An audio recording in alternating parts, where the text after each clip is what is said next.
Well, hello, guys. Hey.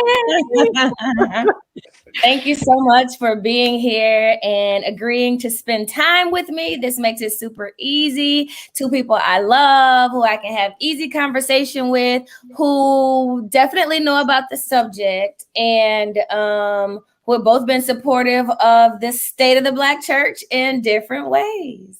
Come So on. first we have whatever. First we have Dr. Nicole Martin, and you should know that not only did Dr. Martin's company participate as a sponsor, she was actually deeply involved in the work. And what I appreciate most is that when it first began, you were clear to know, hey, I got you, I support you. You know, I'm on your team. And as an introvert, that meant a lot to me because I probably would have just been like, hey guys, you know, and said nothing. And then we were like fast friends from there. And then for Pastor Finley, soon to be Mayor Finley, he was a part of the monograph because he got to discuss, was it church planting? I believe it was. Church planting, yes. Yeah, church planting. And so I'm really excited about this conversation. We're going to give people an opportunity to share. So go ahead and hit share. If you're watching, tag somebody. They say tag 3 people. I'm not really good at this whole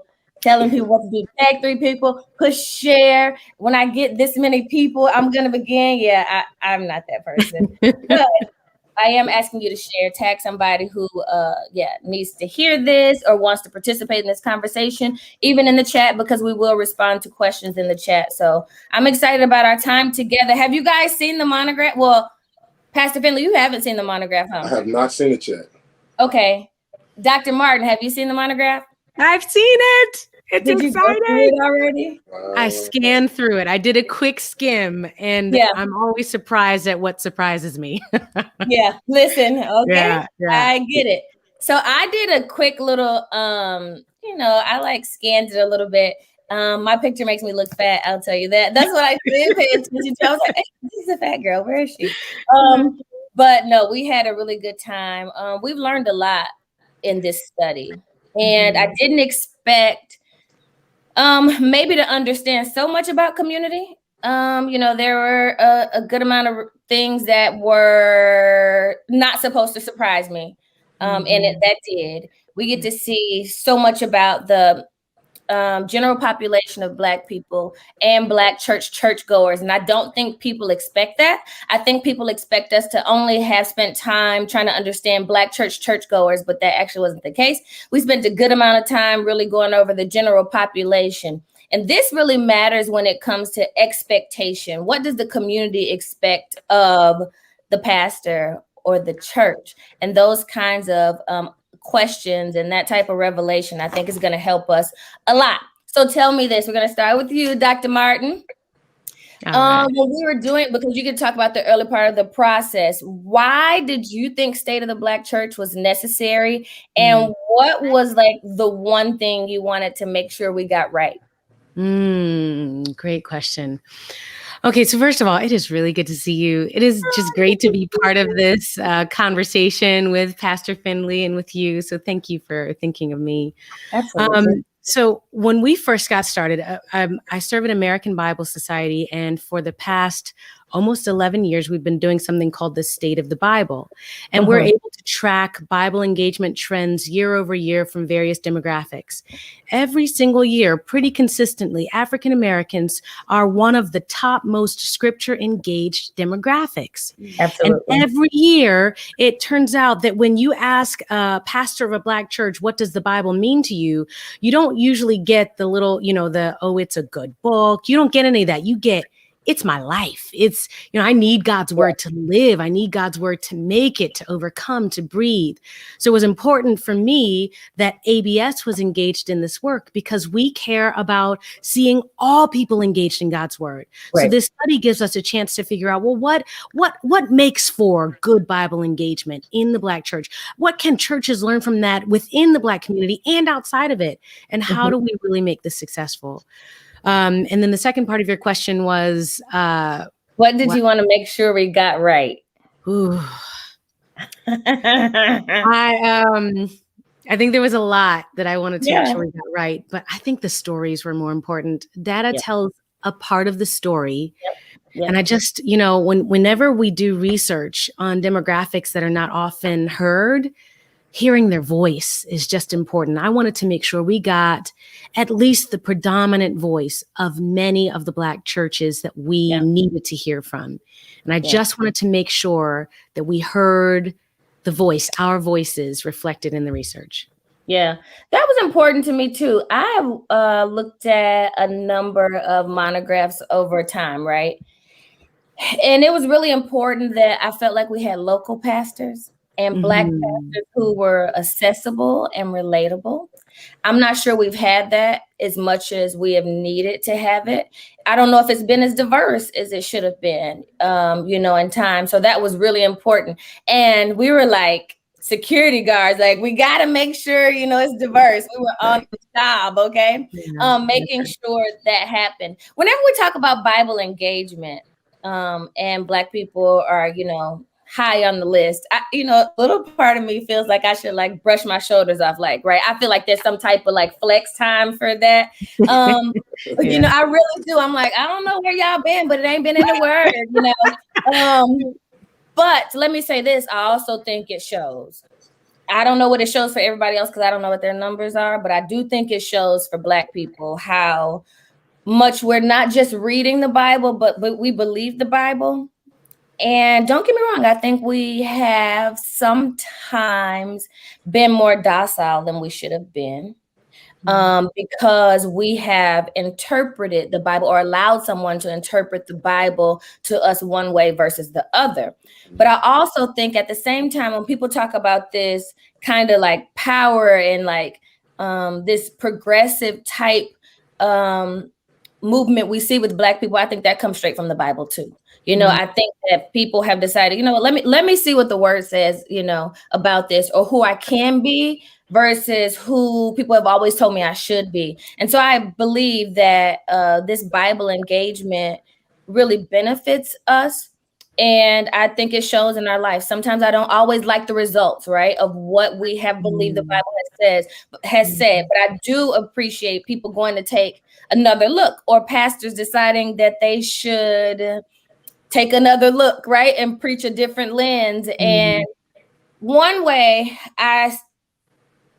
thing that was most concerning for me, and of course we'll address it again when we talk about civic engagement, and I think you remember when this was revealed, when we were looking at the data, when they said Black people believe we were politically powerless. And I'm just like, I think 60% of the general population, and only 65% of Black churchgoers. And I'm like, what in the world is happening? It's only a 5% difference. And I don't know how many times we read in the Bible about the power that, you know, God gives us, what the Holy Spirit is here for, what Jesus left. And I'm like, how do we do this Sunday after Sunday and we can still feel powerless in any way? That was very like disheartening. It was disturbing. But I think you remember, Pastor Finley, once we got this information and understood it, it kind of took us up a notch with the Black Church PAC and our political engagement, so that we could realize we needed to go back to ground one, like that PBS kind of every vote counts. Right. Because I think we kind of forgot about it for a minute. I think we thought everybody imagined that their vote counted. But how do you see this Bible engagement show up in the community and this whole issue of power? Well, I think first and foremost, the reason why I was really passionate about being involved was based on the conversation that you and I were having. And that was really setting the record straight. We've been educated. We've been given numbers that historically did not include us. And then we were sort of parroting that information in our spaces, not knowing that it didn't really apply as much to us as we may have thought. And I think that has sort of bled over into our community engagement. Historically, you know, Black churches have not only been engaged in community, but we've been so entrenched in the community, dealing with food justice, dealing with many of the socioeconomic issues. So I think in a lot of ways, our churches didn't necessarily, and I don't want to paint with a broad brush, but maybe we didn't know as much that what we were doing is what many white studies are calling an outlier. It just Mm-hmm. became natural to us. It's sort Mm-hmm. of like the example I use where people run to the Black church to talk about financial literacy. But if you think about Black people in America, who's more literate than us? Who's Yeah. more adept at stretching $10 for the week than Yeah. Black folks? And I think in many, many ways, the work that you've done, the work that's going on right now, it's sort of shed light on obviously what we need to do in this climate. But I think it's caused for me a passion and an appreciation for the historic work that the Black church has done. And I think more and more publications with these kinds of statistics and truths need to come out, because I think what's going on right now, and I don't want to get ahead of the conversation with the Black church, is that we're having to go back, circle back, and deal with the fact that we've been educated and given information that really didn't include who we are. Mm-hmm. And now we're having to be re-educated in terms of how important and vital the Black church is. And we've got, I think, a younger generation that's pushing that. Mm-hmm. So I think that's extremely important. In Bible engagement, you're absolutely right. That, being a part, here in Louisville, being a part of the social justice movement, dealing with Breonna Taylor and that whole deal, I tell people all the time, I would go down to protest and to movement work, and they didn't know it, but it was almost identical to the pastoring that I would do in the traditional Black church. Mm-hmm. And even some of the ideals and principles are the same. Yeah, I agree. I think when we look at our communities and we make certain assumptions, right, whenever we're in a deficit or like it's, the economy is down. I remember Time Magazine, I believe it was, came out with this article about how we were doing, how the country was beginning to do intergenerational families, like, and family dwellings. And I'm like, what? We've been having 3 generations in one house. Like, what we need to teach, huh? Or like just talking about money stretching. But what I've also learned is it is very difficult, I think, for Black people to stay ahead of the game in investment type. And I don't mean stocks, right? Because I'm a little tired of hearing about stocks that are going to change your life and change your family income for the rest of your life. We don't even have that kind of money. Like the kind of money people are putting into those stocks to change their life, most people don't even have. The $300 you're putting in there, it's not bad. But, I think it's always something, right? It's going to be tea. It's going to be some type of little triangle. I think it is very difficult for Black people to stay ahead of what's happening financially. And I say that because if you remember, by the time Black people were filing for bankruptcy because they actually needed it, they were changing bankruptcy laws while everybody else was filing for bankruptcy, right, having like 3 boats, 7 houses, all this using stuff. It to their advantage. Yeah. And then when we found out about it, because we really needed it, like, 1 car. I don't know what you and your husband going to do now to take your kid. It was just very different. So it is very difficult, I think, for us to stay on top. But we can always, I think we know money management to as far as being in a deficit, right? Or making it stretch. I actually think this is going to give us the opportunity to look at communities and what we need financially. When we did this report, one thing I knew we could do would be able to go to banks with information that wasn't anecdotal. When people when Black churches and Black community leaders go to banks and they're looking at data and, white people have data because it's just out there for them, right? Like this is what they do. They're studied at on every hand and at every level. And so every time this happens, they have information that they're equipped with. Now, don't get me wrong. It's not going to tell them what's happening in their specific city or state, but it can back some of the anecdotal truths and some of the stories they've been telling for an extremely long period of time that hasn't been as valid. Same thing with grants. I think this is really going to benefit us in some ways that we didn't imagine. Now, many people ask this question, so I do it every time I talk about it. How do you define the Black church? 1. And then how do you define the Black church in this digital age? It's a little different without the 4 walls. I think the pastor should answer that one. Well, you know what? I've sort of been thinking through this for the last couple months because I do think that there is a definition or at least a description of the Black church that is necessary, that's critical for where we are. But I think even taking it a step further, and this may seem strange to people to hear it, I think we've got to look at Black Christianity and white Christianity. And I know that again, it can be strange hearing, but I think when you talk about the last several years under the Trump era, looking at this. Oh, every time somebody takes me back there, I just need a moment. Looking at the evangelical push, looking at the reckoning, which is to me, it has so many elements of being a dog whistle, critical race theory. Looking at all of these things, looking at very prominent white preachers talk about how social justice has no place in the gospel and things of that nature. I think you have to look at things on its face and say that the Black church, the Black experience, and our view of Christianity, which obviously, includes the macro ethic of social justice, to me, and Bree, I'm gonna try to not say anything that's going to get me in trouble in my election. You should. I was going to say you should be doing better at this by now. I know, but I think that it's not just the Black church. I think that in a lot of ways, what we're seeing now, and I think it's been exacerbated from 2020, that our embracing and our grasp of Christian reality is more attuned and more accurate to scripture than what has been presented in mainstream media.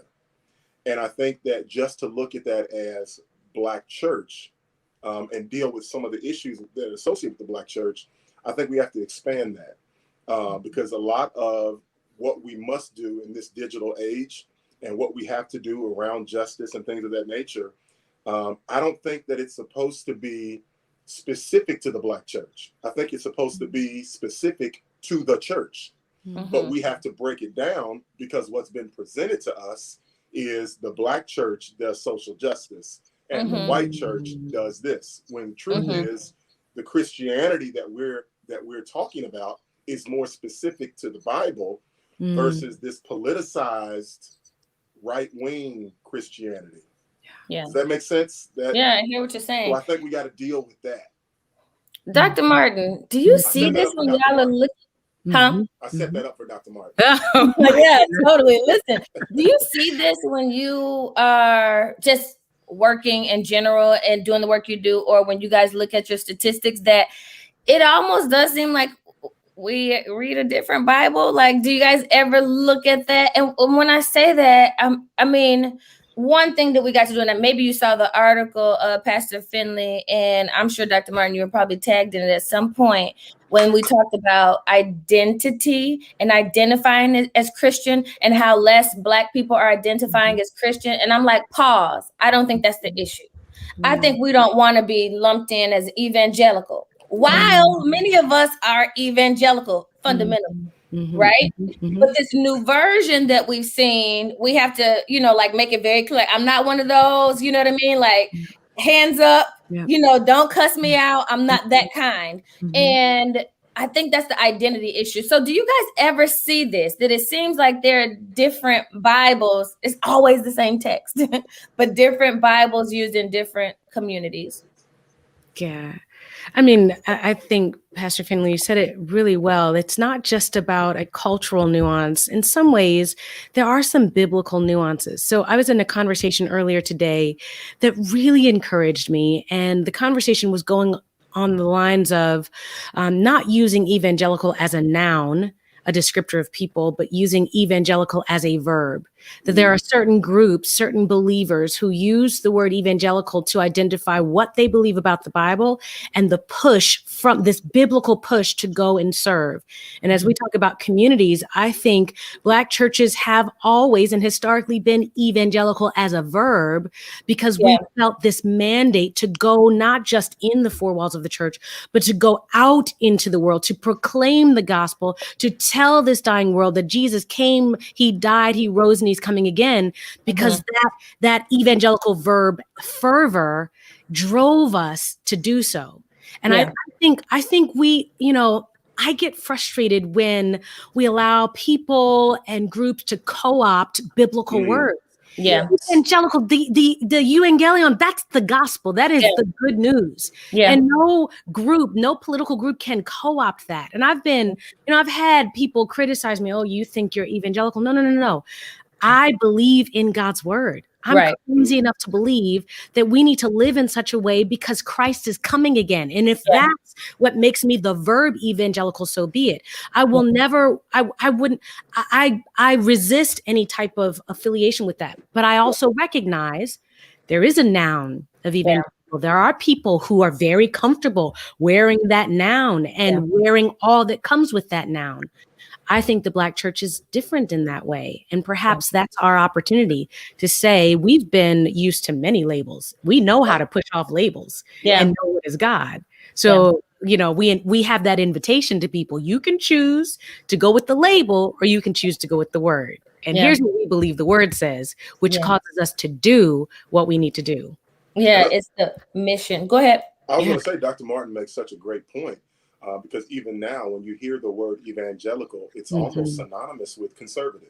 Yes. So you associate evangelicalism with a political standpoint. That's right. And I think that it's not biblical. You don't think in terms of Bible, in terms of the Great Commission, loving your neighbor as yourself. You don't think about any of that. You think about a right-wing sort of conservative political view. And I think that is in itself the issue. So I think that's absolutely amazing point.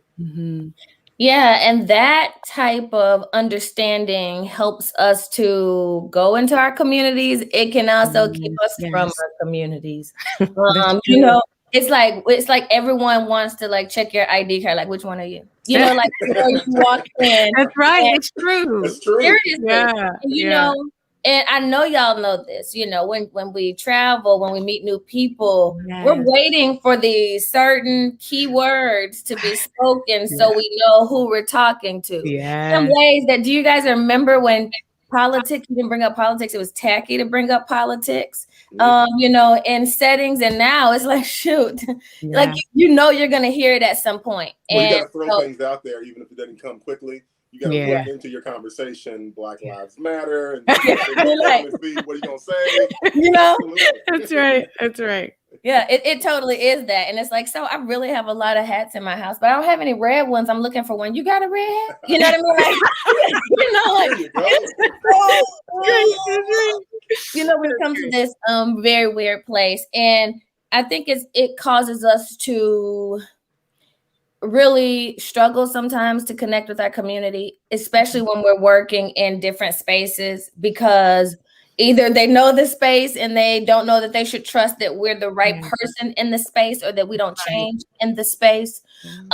Or I think there's also this kind of thing where we have to spend some time proving ourselves so that we get entrance into our own communities. And I think it's our fault. I think we've stayed away long enough that they don't know what we're there for, that they have to question our motives, not as individuals, but as Christians, as preachers, as pastors, and as influencers, because we've seen what influencers do to take advantage of their communities, Black, white, faith, secular, whatever it is. And so one thing we saw in State of the Black Church, which totally helps me to stick by I still believe in the Black church as merch and my next book and all that stuff. One thing we got to see was the emerging generation still believe pastors had the most authority in the community. Yes. And that is so against everything we've heard. Everybody was pretty much like, you can give it up. The community doesn't want you. You know what I mean? Like you don't have enough credibility. I was telling someone, I think it was yesterday, I was saying, it's almost like when you're in a new relationship and somebody messes up and they give you an apology, but you don't know enough about them really to know if the apology means something. So the only way you can trust it is if they're consistent and persistent. Like, I don't know if I should really let you back in. I don't know if you should still have this place. But it will show if you're consistent and you're persistent in this pursuit. And I think that's kind of how pastors have to go in. We have to understand that our arena, pastors, our colleagues, our peers, sometimes not our peers. Yeah. Sometimes it's been, we talked about this when it comes to money. White evangelical televangelists give even the Black church a bad name. When you look at some of the data we have on finances and how people feel about the church and money, really, we haven't had much scandal in the last 20 years as far as Black pastors being exposed for, stealing money or anything like that. But what we do remember would be the big name televangelists. Right. More than 20 years ago, who are going to prison and, doing all this scamming, but it's stuck with us because we have parodies that we see, on TV and, all these things, all these tropes, and it's hard to get away from it. So when we go into the community, I think we have to prove ourselves, and I think we need to get over the fact that we have to prove ourselves. So I'm asking both of you in your respective communities, how do you think churches need to prove themselves? How can they be consistent and persistent? Consistent in the work they do and persistent in this, having a relationship with the community? Well, I would say two things. The first thing is I think we have to be present. And I don't mean just present with a building in the community, that we have to be present and become, as much as possible, the solution to issues. That's the first thing. But the second thing that I think is really important, and it's very, very hard, but it's important. We live in a meme, GIF, quick soundbite, social media generation, which means that you have to be aware that what you say from the pulpit in meetings can literally be used in a 10-second soundbite to discredit your entire ministry. And I think that where there was a luxury before of building your way to make a point and making some statements, but you're going to have an overall context, we're not there. And it may not be fair. It may be hard. But I know, people right now who, take Jeremiah Wright. I think that was Dr. Jeremiah Wright. Who is in the monograph. I'm so proud of that. Like, I didn't know that. Yeah, how do you do Black church over the last 21 years and not include him? So that was like high honor for me. Absolutely. But I think that the way that he was treated, I think that was sort of the entrance into, the strategy of many people to take a small portion and then magnify that. So I think we have to be aware that not just the white community, but even those who we have to prove ourselves to, so to speak, in our community, and then we live in we're going to make a quick meme about something funny that happened in church. And then people will share and share and share and share. And that, how many times have we seen something viral from a church service that we got 10 seconds? I think that is, we have to be aware of that. And I'd like to say to some of my colleagues, just, don't go there. Don't say this. Don't, you live in, if they're in there, they got cell phones. If they got cell phones, they're taping because everybody wants that next viral video. And I think that if we take that, I think it'll help in sort of boosting our credibility. I agree. Some people like to go viral, and no matter how crazy it is, pastor can cuss everybody in the church out. You know what I'm saying? Their followers are gonna go up, and people are gonna be like, "That's right, pastor," because sometimes you gotta cuss them out. You know what I mean? Like those people never come to your church. They don't even live in your city. You live in your city. Say, "Don't go there." He cussed the people out. You know what I mean? Like, don't go there. She'll cuss you out and say, like this stuff is not okay. And I think we forget that what is globally applauded or recognized is locally seen as well. You know what I mean? Like our local members care about that in a different way. So yes, your followers can increase and you can develop a really strong following. You can become an influencer of going viral. But what does it profit the pastor to gain social media influence and lose your community? Right. Well said. You know, we get to see this over and over and over again. I think in simple things like saying CME, you only come Christmas, Mother Day, and Easter. You're right. I ain't gonna come neither one of them now. You know what I mean? Like, that's the only time your church is packed sometimes. You know what I mean? Like, you know, good and well, people need these days. Like, Or like, if you have the majority of people in the church who are, and I don't know if it's the majority, I don't have the numbers in front of me, but I would think there's a large single contingency in our churches to get up and rail against single people in a soundbite. Yeah. Well, you're talking to every single woman, every single guy, every single parent, and those individuals, again, it just takes away from our credibility. So, you know, no shade, but I just, you know, it's those kind of things that I don't know if people realize that as a Black church, we're all connected. What you do in Dallas, what you do in Connecticut, it literally affects what I do here in Louisville. And it does. And I think that's a challenging place to be, but it's reality. Yeah. So does that change accountability, Dr. Martin, since we know that our local communities will hold us to what national figures do? Is there an accountability kind of issue that we need to have so that we can all have influence and authority in our communities? I mean, I think yes, because the gospel calls us to that level of accountability. And, you know, one of the joys that we have is we still, for a while, hopefully for the next generation, we can still say something called the Black community. And if we can use the word community to describe a narrative, a shared experience, then we must also use that word to describe our accountability to God and to each other. One of the things that I really do feel passionately about as we talk about how do we show up in the community, how do we rebuild bridges that were burned from people who have left and, you know, or maybe use the community for their purposes, I think it's the work of healing. And Pastor Finney, I'm so glad you are wearing that sweatshirt today, because not only is it okay to have Jesus and a therapist, but Jesus, his primary work was of healing. And I feel like we keep saying we're coming out of this pandemic. We're going to feel the residual effects of the trauma we have faced over the past 18 months for many generations to come. We're going to feel the trauma of being isolated. We're going to feel the trauma of repeated racial instances. We're going to feel this trauma for a long time. And I think the most important way that the church can show up for the community is in the work of healing. And I would take that a step further and say the best way that the pastor can show up for her or himself is to embrace Christ's healing for themselves. I mean, the monograph talked a lot about the pain and the challenges of Black pastors. And I got a chance to talk to Pastor Charlie Dates.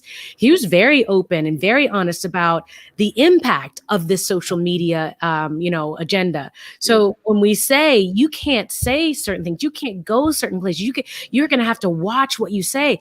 That's a ton of pressure on the pastor. And then you have to take a pastor who was taught to do the dance of the preaching with the congregation, to feel where they're going, to feel the move of the Spirit, and put that pastor behind a screen with nobody to say amen and nobody to say I'm with you, nobody to give you a pat on the back and say I'm praying for you.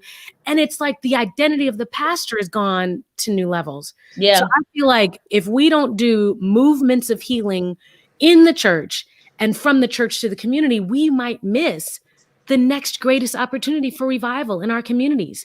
Healing in all of its various aspects, emotionally, physically, spiritually, all of the elements of brokenness, the number of funerals we had to attend where we couldn't hug somebody, the number of times we had to say, I'm sorry for your loss, and we couldn't stand there without words. I have hated the fact that I've had to come up with words when my nature in grief is just to be there. But we haven't had the ministry of presence. So how do we heal when we don't have traditional ways? How can we be community when we don't have the ways of healing? How can we heal when we can't be physically present? I think that's the question for the church. And Dr. Martin, something that we're doing at our church that we recently decided to do as a team, but we're bringing trauma-informed sessions and ministry to the entire church. Our entire leadership team, our entire staff, our associate pastors. Because to your point, myself included, I don't think that we understood or understand just how impacted by Yes. the COVID-19, the pandemic, racial injustice, Yes. being, seeing so much brutality So much. day after day. I think it's important. And we decided all of our leaders, all of our ministers, and then eventually our congregation will go through.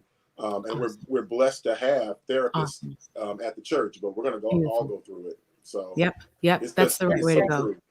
That's awesome. Yeah, that's great. I think it is. I appreciate you saying that, Dr. Martin. I'm going to circle back because I have a question for you. So I think when we talk about generations and people want to know when is alpha, and I'm like, it depends. If you just do generations by numbers, then you can, say, when the generation, but most people do it from the sociologist's perspective. So the sociologist will tell you about trauma, and that's how you look at cultural events and trauma to say where a generation will end and the next one will begin. 911 was definitely, if you look at 9/11, people are going to say, like, where were you 9/11? And that's going to tell a lot about that kind of trauma. I think the pandemic will kind of be the cutoff, right? Like I have one grandbaby. You guys should know my sister's deceased, so her grandchildren are my grandchildren. So I have one grandbaby who's 4, right? He is actually impacted by the pandemic. He couldn't go places, he had to use a mask, those types of things. But then I have a 2-year-old grandbaby who was not at all impacted. Like the first time we saw him in a mask, we're like, oh, he's going to be creeped out. He's going to be scared. He knew us completely, didn't have an issue with it. When we go to the store, if he touches something, he says, so you can get sanitizer to clean his hands. He wants his own mask. He's not impacted by it, right? And that's probably going to be somewhere around the cutoff. Children who can remember being impacted by the pandemic versus children who haven't. So when we come out of this, I believe there are going to be, you're right, so much trauma. Can't imagine what's going to happen. I think they're going to have to study our bodies and decide what it's done to our bodies. I think it's had a real impact, other than the fact that I'm chunky. Listen, quarantine pounds is real now. How about this? I'm 15 plus pounds down and I still can't fit in my clothes. That's how much weight I just want to say gained. that I've been in the gym, so I'm actually in the best shape of my life. Okay, so this is where we are. Oh my gosh, there's always somebody that does that. You know it is. There's always somebody that's like, I've made more money in the pandemic. Of course. They're like, oh, someone contacted me. Than I've ever been. I'm out here killing in the pandemic. That's him, but I do want you to know he eats fruit snacks. Very late at night. She's telling on you. Listen, he's greasy food. So don't let him fool you. That's grace on his life. It's not just the gym. That's grace on your life. That's grace metabolism. Okay, you better know it. Do it for me. That's great. But I do think they're going to look at our bodies and talk about what it's done to our heart and, our organs and our mind and, all of this. I was at the dentist, right? And I love my dentist office. Like I would take them cookies and all kinds of stuff. And they were like, oh, it's been so long. And I said, tell me, like, well, what has the care been like? Like when you look at, people's care, what has that been like? Has it been horrible? And they said this to me. They said the people who always took care of themselves. And the people who had issues, even coming every 6 months had major issues. And when they said that, I thought that was odd because we all kind of broke down in some way. Even those of us who had it together just couldn't keep it together. Like I think I was good until about January. And I was like, oh, I lost my mojo. What happened? I'm not productive. I don't have the energy. This is what y'all been talking about? Like, and I was very late to the party, but when it hit really strong. So tell me this. I think you have a resource, Dr. Martin, if I remember correctly, around trauma and healing. Yes. Can you tell us a little bit about that so that people kind of know where they can go? Because if there's one piece of advice I will definitely give, it is to address the trauma in your church and in your community. Yes. And even if you don't know where to go with it because you didn't have this resource that you're going to have right now, if you didn't even have that, the best thing you can do is listen. Because I think what we're realizing is some of the things we have assumed is just kind of our next normal, because I don't think we're in our new normal. Our next normal, and it's normal for everybody, is not normal. It is PTSD or it's a response to the trauma we've experienced. So tell us about your resource. Yeah. So I have the honor of leading a group at American Bible Society called the Trauma Healing Institute. It's a group of organizations that have come together to provide healing resources. And the Trauma Healing Institute, if you go to hope.americanbible.org and click on participate, you'll be able to see resources that can help you today, and you'll be able to see training. In short, the goal of the Trauma Healing Resources is to create healing groups within the church and within the community. Sorry, that's you. No, it's fine. Sorry, I'm trying to add it. I hope I said the right thing on that, but I'll send it to you as well. But hope.americanbible.org. And if you go to participate, you'll see all of the ways that you can join a healing group. And the goal is to create healing groups in our churches. I am so excited. We are starting our first set of healing groups at my church in Maryland. Super excited about that. And you can, if you go and look on the pages, you'll find a healing group that you can join. And you'll also find ways that you can be trained to lead a healing group. 2019, we were moving forward, trying to help the U.S. church get excited about healing groups. And it was like the message fell flat. I mean, churches were like, you can do that for the prisons and jail ministry. Or we have a really great homeless ministry that could really benefit from trauma healing. Man, summer of 2020, the number of requests for healing groups for people to be facilitators shot through the roof. And we have been trying to keep up, and we need more churches. We need more Black churches to engage in this process, to become trained facilitators so that we can offer healing groups for those who need it most. And when you look at what's happening in the healing groups, people are encountering the God who meets them right in the point of suffering. And if we need anything in the Black church, it is an understanding of the God who meets us at the point of suffering. And then there's an arc that you go through where you bring your pain to the cross. And then there's another part of the journey where you have a chance to talk about, what does reconciliation look like? Me with God, me with those people that have hurt me. It's not an easy process. I mean, if anybody thinks that healing is easy or fun, you've never been hurt. Yeah. You've been hurt. You know, healing can sometimes be as painful. The resetting of a broken bone can sometimes be as painful as the break. Absolutely. So this process of healing through God's word is one that we're excited about. It does take time, but it's worth it. And we are in the process of developing just new, easier resources for churches. TraumaHealingBasics.org was developed during the pandemic, during 2020, because we knew that there were some people who wouldn't be able to be joining a healing group or be trained as a facilitator. They needed a resource right now. So if you go to TraumaHealingBasics.org, you'll see a video on what is trauma, a 30-second video to help you understand what is trauma and how does God work in the midst of trauma. You'll see a guide on how to lament. I mean, if we learned anything through this pandemic, it is we need to remember how to lament in a biblical and authentic way. You'll see resources that'll help you, and maybe you want to go through with a community or friends or do it as a Bible study or sermon series, but tons of resources. So thank you for allowing me to share that. I really believe this is the mission of the Black church. This is what we've always been about. The inception of the Black church was because we needed a place to heal. We needed a place to grow. And God met us right at that point of need. Absolutely. That's TraumaHealingBasics.org. Yep. TraumaHealingBasics.org and hope.americanbible.org. Okay, got you. I'm going to do a Black millennial one. So I'm going to be trained, or at least maybe Vivian back there will be trained so we can make sure. Yes, I really think you should do it. We absolutely will. We absolutely will. You were talking about this whole thing about, when you set a bone, sometimes, it can be painful. I remember I fractured something, who knows, other than my ribs. When I met you, remember, I think it was, I remember to see each other because I had COVID and I didn't know it. And I had COVID in December, and the after effect, like what they call long haulers, just it didn't go away for a long time. And so I was like fracturing ribs, coughing and stuff. But I fractured something at some point. And I remember talking to the doctor, and I'm like, oh, good thing it's a fracture. And the doctor said, well, no, actually a break would have been better. And I'm like, what? Like, why would a break be better? And he said, a break gives you something clean to heal from.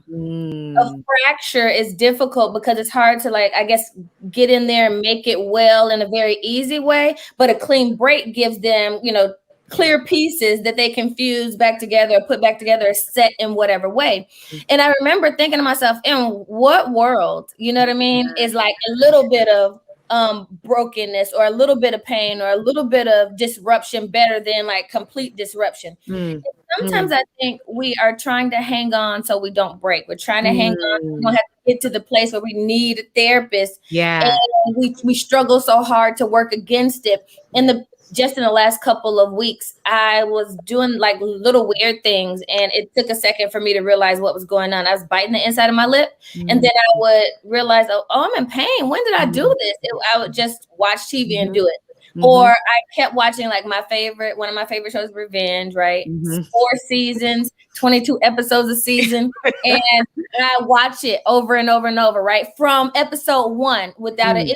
And I just thought it was odd. So I looked it up. What does it mean when you continue to watch the same shows? And they said it's someone who's dealing with anxiety, who's trying to find a baseline. So I don't have to, there's no suspense around the show because I already know what's happening. It's not giving me deep highs and,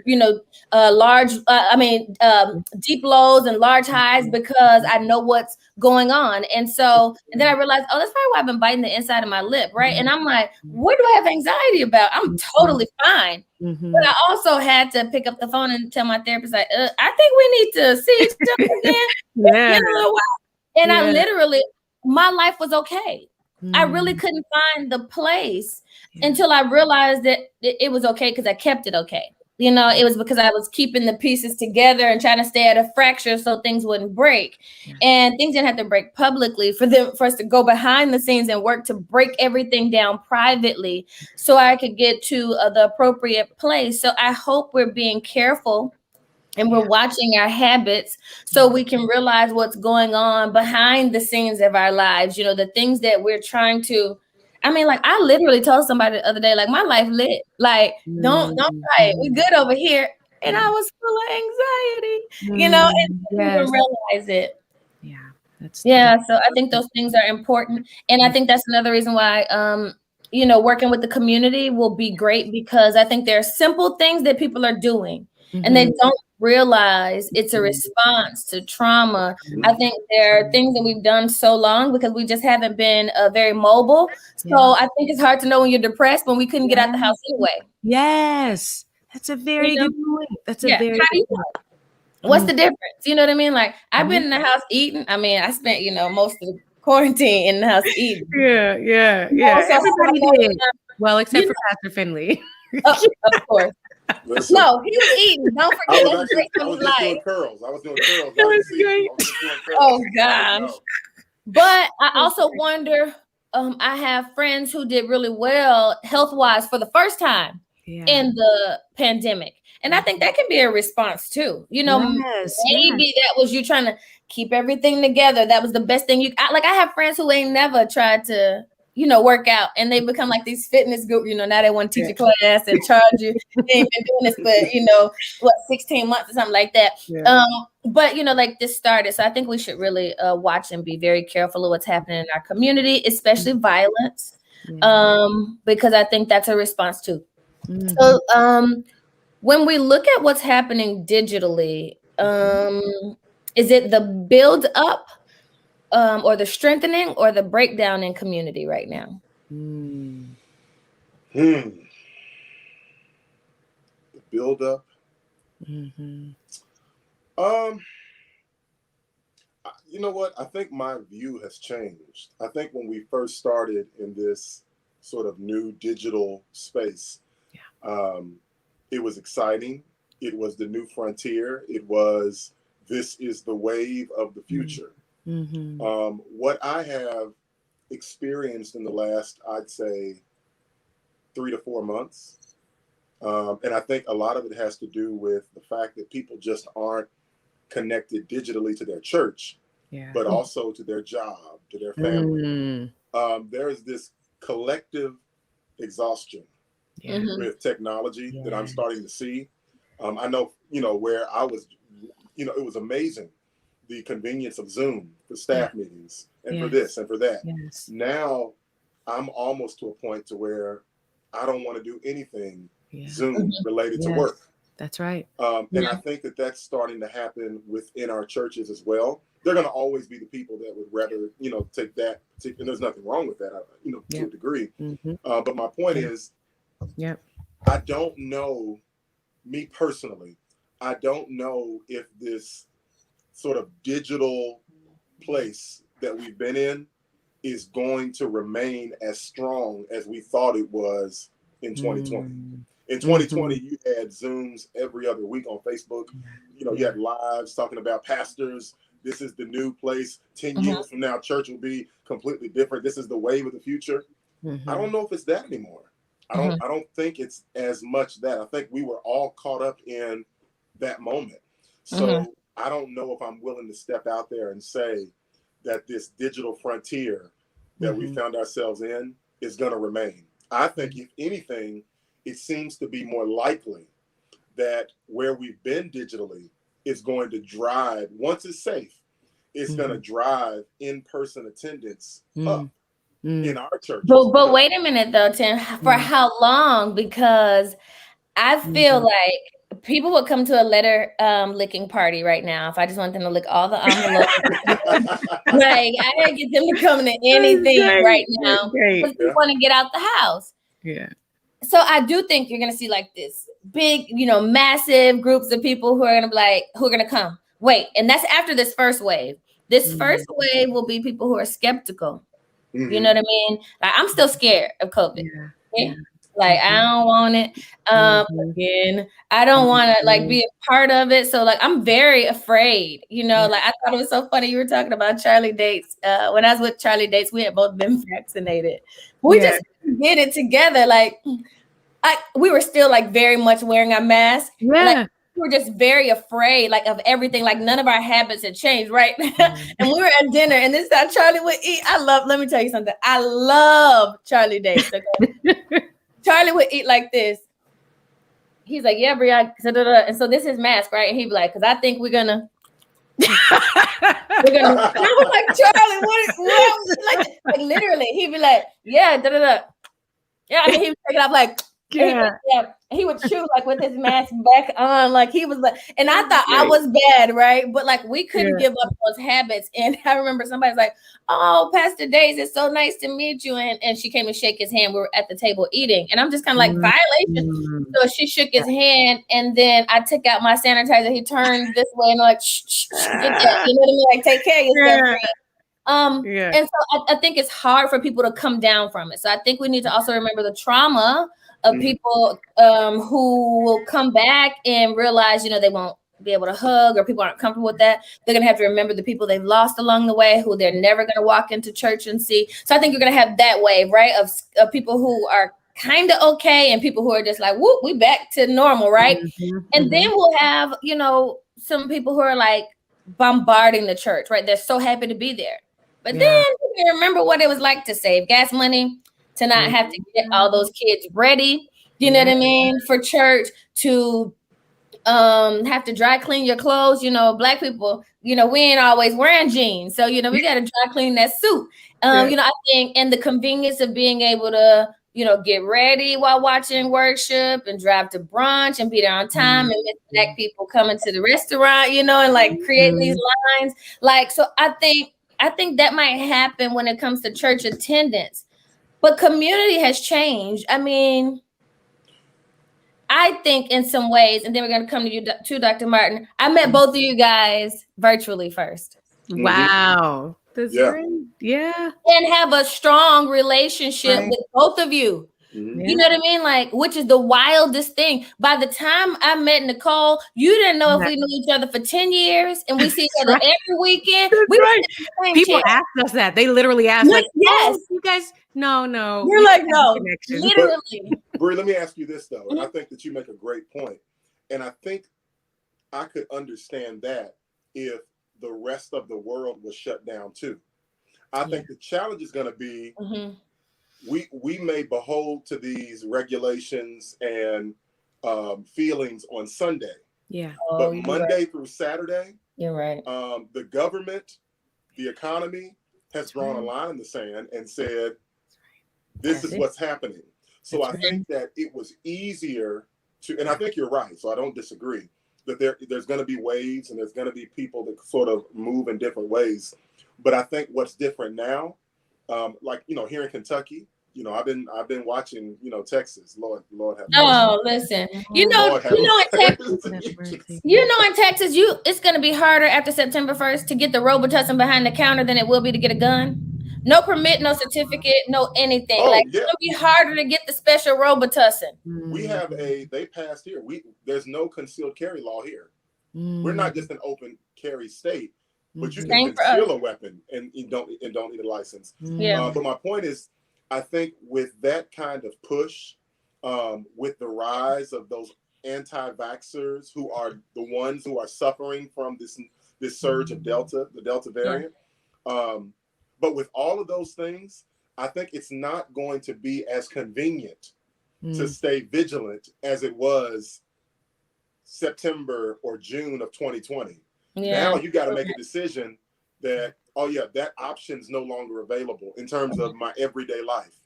So I think that's where, if you want to go out to eat, you have to realize that there are people that are going to be out there just doing what they do. I was in the mall the other day, packed. And, I'm scared still. So I think that there's what you say is very, very true, but it's different because the world pretty much is saying, you can do that, but just know we're going to inconvenience you now. Yeah, you're right. I do wonder, someone else brought that up. I can't remember when, but that's true. I think people may hold to that in church a lot longer than they hold in any other place. Because we don't, as churches, we don't have a choice. We have to do exceptional virtual ministry for the rest of our lives. We will not go back to this voyeur experience. It has to be intentional. But every place else, they won't really, I don't think they'll struggle with the same thing. But we also have to remember, companies are staying virtual. A lot of them, like the tech people, like literally they said they're calling them back to work and they're having to pack up in Texas. In North Carolina, literally they left California because it was so expensive and went to the South. So when they call them back, they have to end a whole life in another state. Or some are saying you can just do this, you know what I mean? Like kind of permanently. So I think we'll have to, whether we want to believe it or not, we're going to have to look at trends professionally, right? And culturally and socially before we really kind of know completely where we stand. But Bree, think about this too. Think about this. Last year, it was easy because the kids were kept at home. So you didn't have to make certain decisions. What happens when the kids have to go back to school or you have to homeschool and you have to change your career or your job because they no longer offer the stay-at-home option? Oh yeah. So there's a lot of things for the working class person that's going to be much different. Totally agree. Yeah. I have to admit, I was like not that sad that I didn't have a husband and kids over the pandemic. I'm not lying. Like I was just like, just grandbabies were a lot, I just can't even imagine. But Dr. Martin, you bodied it. Listen to me. I'm here by the grace of God because I have an 8 and a 6-year-old, and on the upside, we have had more time together as a family than we could have ever had, ever. Wait, real quick. How scary is it for you to know that won't continue? Or like, what are you doing to hold on to that? That's hard for me. Leaving the pandemic. Well, I think we're still in a pandemic, but leaving the quarantined life is hard for me. I don't want a fast-paced life like that anymore. Like it's scary to even think that the world is gonna do this all over again. But like the time you had with your family, how do you feel about that? I mean, I know there's kind of like a little bit because it's like not so much work right during the day, but generally, how are you feeling about that? Well, I think, and I'm listening to you on, it's so important. This conversation is so important because I feel like it's part of the responsibility of the church to serve people right where they are. And prior to the pandemic, we may have assumed that everyone was one place. Everybody wanted to be in the building, and those who were on the fringe or were in a different city or a different state, we do the virtual for them. Now we have two sometimes competing realities that exist in our church. Absolutely. And we will have to do an intentional job of serving both types of people. And I don't want to just unnaturally bifurcate, those who want to be in church and those who prefer online, but we're going to have to think about how to live a hybrid life. And we're going to have to think about hybrid discipleship models. I have one, by the way. Yes, you do. Yes, you do. I saw it. But for me personally, it's also, how do we take the best of what God allowed us to have during this time and not lose it in this new season? So I think, the girls were excited to have friends besides each other. I mean, like at 6 and 8, they got along most of the time, but then there were times where they got on each other's nerves. And at first I was like, no, stop fighting. Don't do that. Then I was like, just, you guys need to separate because we're all in the house right now. And mommy's going to go take a quiet time. Right. So it was Lord of the Flies. Listen, it's like, everyone take a corner right now. Take a corner. Breathe. We all learned how to breathe in through the nose, out through because we had to. So my prayer for my children as they go back is I don't think there will be going back per se, but I do pray that I can equip them with the skill sets that they need to learn. Even when you're in a crowded classroom, you can still find a corner and breathe. Yeah. For me, you and I, we were on the road all the time. There's got to be a different way to recalibrate. By the way, the first time I went back to the office, I caught myself just going back. I was like, I'm excited. I'm going to go back to the office. Mm-hmm. I went in the office. I spent the whole day in meeting. Let me tell you something. I slept for like 4 days. It was exhausting. Yes. Because I have to re-exercise those muscles. Yep. And I'm an extrovert. I love being around people. And I'm excited. Our church is going back in September. And I'm also thinking, we have to gear back up for that. We have to gear back up for the muscles of the people who are like, please don't touch me. Yeah. And the muscles of the people who are like, giving you a hug, girl, I tested positive, but God is going to heal me. Yeah. But you ain't lying. We have to find ways. People who lie about being fully vaccinated. Yeah. Yeah. Who want to sing to Jesus with no mask on. I mean. That's what we didn't, to your point. I don't know if I saw that part coming. We came back and this was, I forgot what part last year, but we tried to come back and kind of see how things would go. Yeah. And we came back in a very limited way for an ordination service. And I'll never forget getting in there. Now I'm sitting next to my mother. Yeah. My mother. So and I remember her getting up and clapping.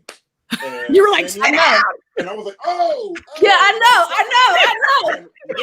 And literally, we were like, you know what? We may need to rethink this. And it wasn't because we had an outbreak. It was because none of us mentally, emotionally, psychologically, spiritually were ready for that. And I think that's a very, very important point. It is. That's like, hilarious. Song of Zion in a COVID land, huh?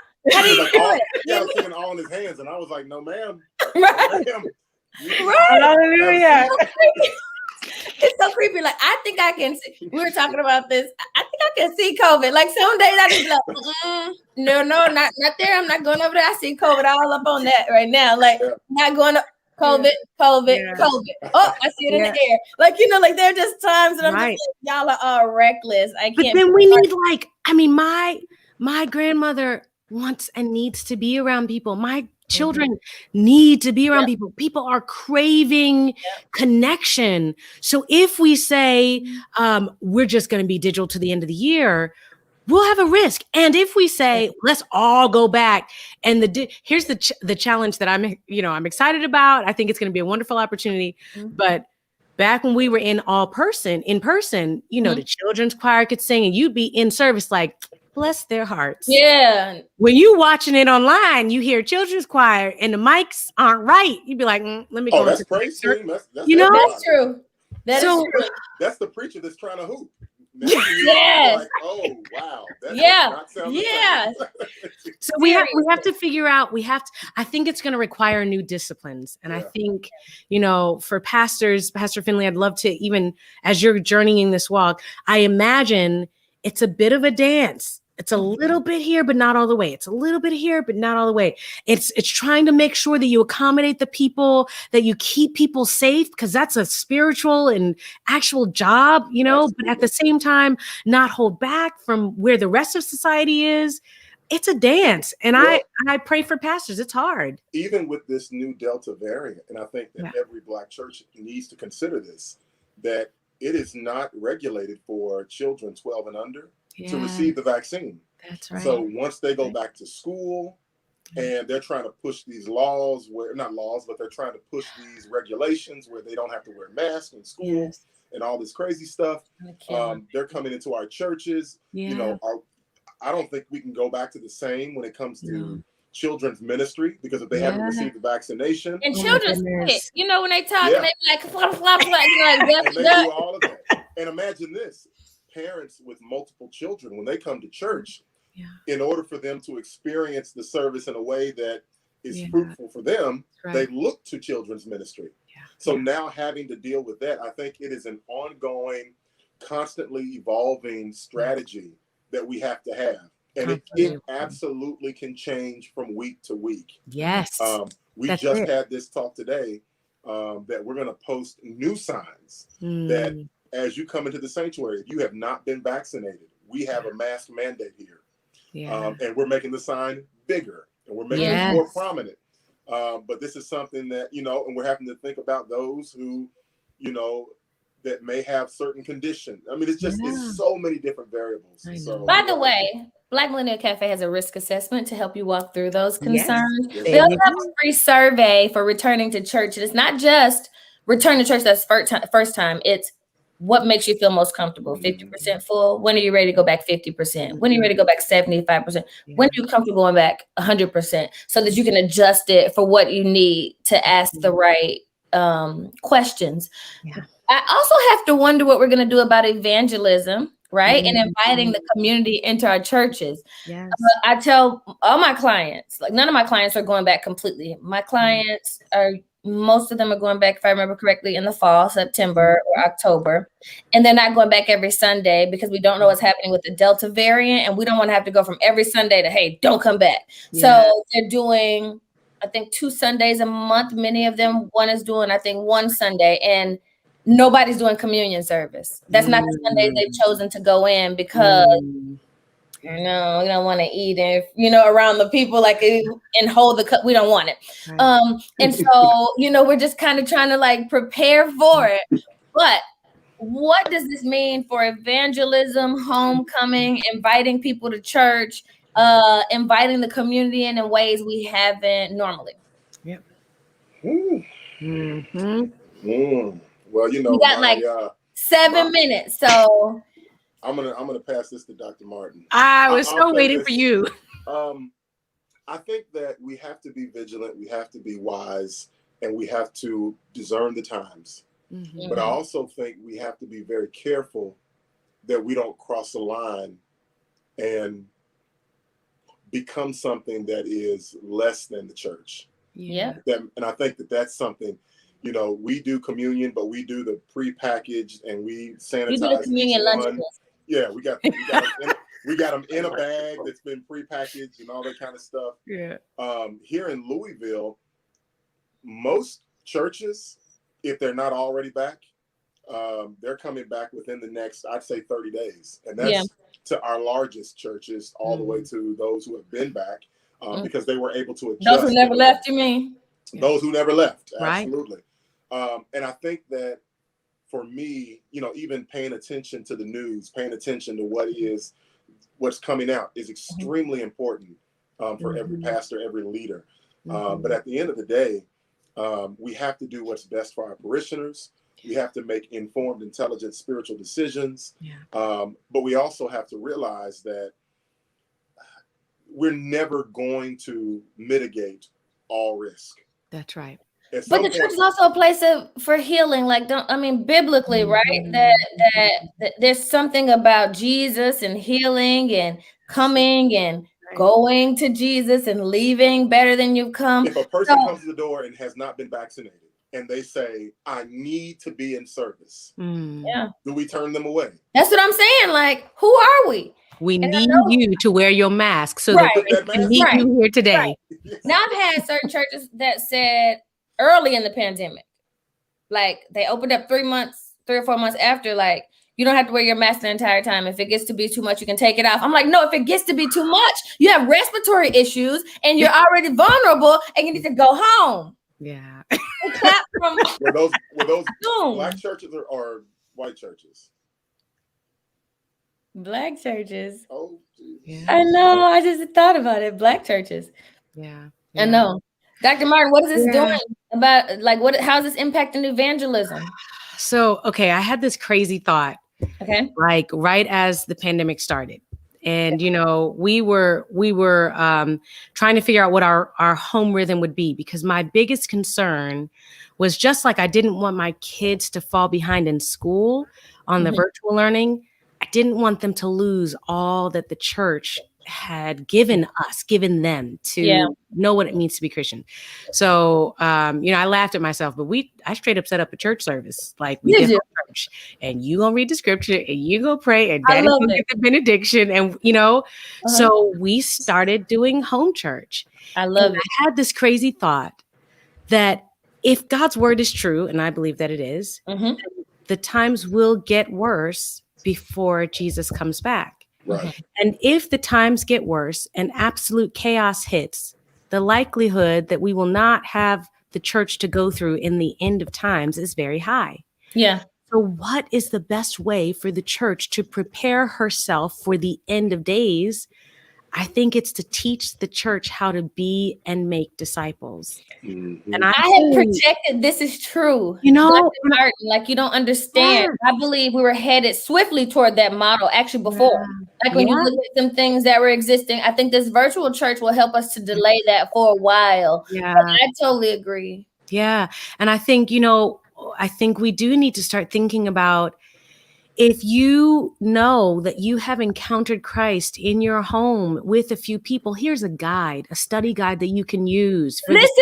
Or here's a way that you and your family, or you and your friends, or you know, with a neighbor, can read God's word together. Here's why you need one or two, you know, and here's, I feel like the best gift we can give to the people of God is to take the weight of being the church off of the four walls of the church and start putting the weight of being the church on the people Christ calls the church. Yeah. And start equipping believers to say, whether you come in this building or not, you are responsible for sharing the gospel. You are the one who carries the grace of God to the world. You are the hands and feet, not because you're great and you're ordained and you've got a license, but because at least you know how to get water from the well. And I think the best thing we can do is to teach people in these last and evil days, whether you have access to this building or not, here's how you live out your faith. And that is how we make disciples.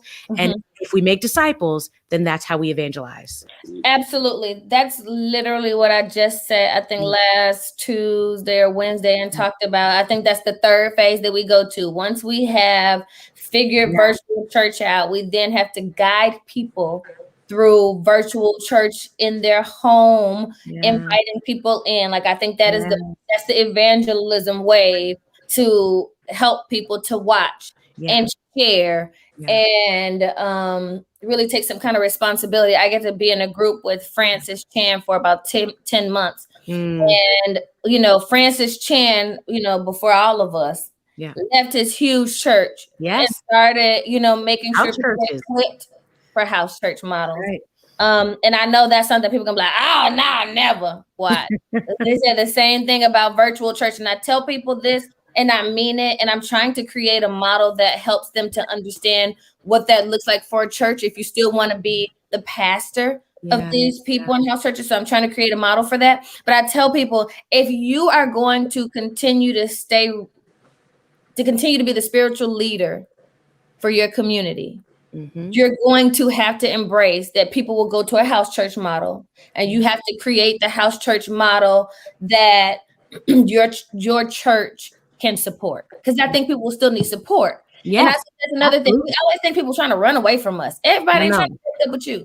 You know what I'm saying? Like, people just have different needs. You know, sometimes it has to be a long distance relationship. It can't always be in person in my face.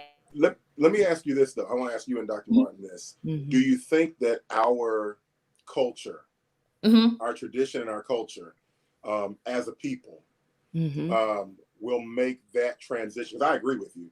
But do you think it'll make it difficult to transition into that model versus what our white brothers and sisters cell groups do?